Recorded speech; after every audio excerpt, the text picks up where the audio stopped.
9ஆம் நிலை.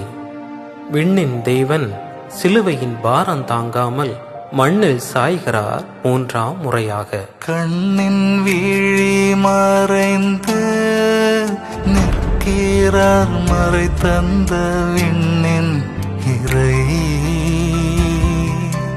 மீண்டும் தரை விழுந்தார் இரட்சகர் நமக்காக 3ஆம் முறை. முள்முடியால் வந்த இரத்த துளிகள் தேங்கியதோ சிரத்தில்.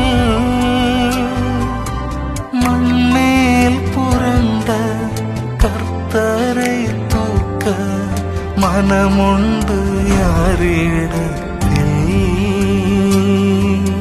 தொடர்கின்ற துக்கங்கள் தளர்கின்ற பொன்மேனி உணர்ந்திடு நீதான் கருத்தில்.